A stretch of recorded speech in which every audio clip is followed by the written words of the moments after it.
Greetings. This is Bradford Donald Keller Townsend, and this is a forward research report. The topic of discussion is what makes power elites and Illuminati different than ordinary people. I will define my terms. First, power elites are those who have actual tangible power, such as a Secretary of State, an admiral in the Navy, the chief executive officer of a large corporation such as General Electric, Boeing, Microsoft, Google, Facebook. That's what I mean by power elites. The governor of your state, let's say Wisconsin, would be a power elite, as well as the chancellor of Purdue University, who's a former governor. These people, and there's thousands of them in a country as large as the United States, each in charge of a large institution. And you wouldn't necessarily have to be a CEO of a large corporation. You could be a vice president that has a large portfolio of responsibilities. And you have enough income and wealth, usually, to make political contributions to hire lobbyists, which then, as your agents, promote your interests in the government. What I mean by Illuminati, there is a literal Illuminati secret society that is extant. I'm using that as a broader term. Nearly every college and university that's been around for quite some time has secret societies. That's when most people get involved, some at a younger age than 18. But usually they join or are tapped to join secret societies. One that has been out in the public mind is Skull and Bones. That Yale has other secret societies, and all the older schools, of the East Coast, are well-established schools, all have secret societies, and there are many secret societies that can be joined as adults. And these societies have an in-group and out-of-group preference, and they swear oaths to advance each other, and to have the in-group preference to advance the goals of those who belong to the secret societies.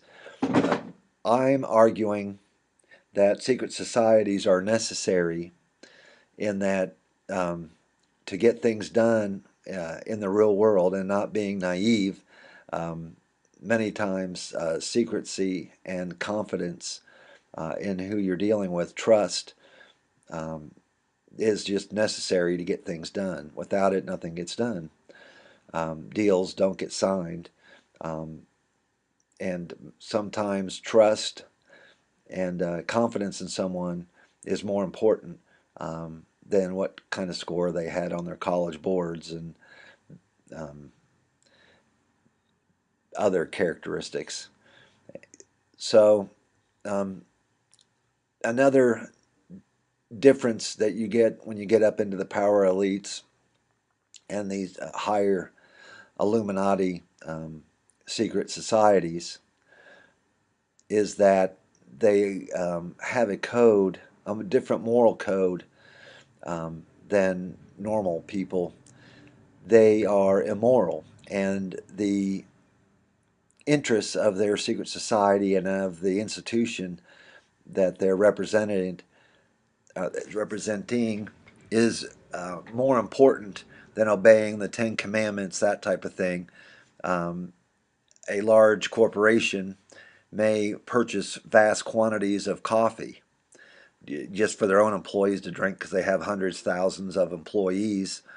Um, and they don't care if that coffee is sourced by children who work in the coffee fields uh, barefoot because they can't even afford shoes, maybe only making $1, $2 a day, or uh, doing hard physical labor, taking care of coffee bushes, plants, and you can take that to the sweatshops. You can talk about pollution.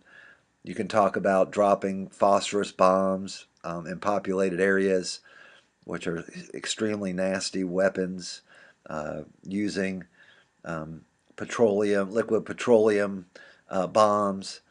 Uh, Slang is napalm that can do a huge amount of damage and cause horrible burning to death. Uh, I mean, any way to die or get murdered by a military weapon. It doesn't really matter if it's a rifle or a napalm canister dropped from an aircraft. Um, People that are back and higher up in the hierarchy order these type of bombings to occur. And it doesn't really matter if it's a large fast food company, a big box store company, a food service company, a pharmaceutical company, an insurance company.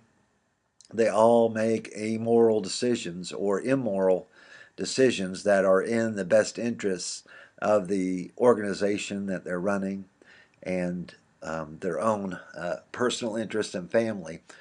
And human nature, as I've observed it in my 54 years of living a very exciting and diverse life compared to most people, having been in the military and sailed around the world with them, being a construction superintendent all the way down to a laborer, um, being a dishwasher, basic uh, short order cook, to advisors to large corporations and sitting in boardrooms where everybody's wealthy and makes large amounts of money, and giving them advice which they in turn take, running their large enterprises, seeing the whole uh, social milieu.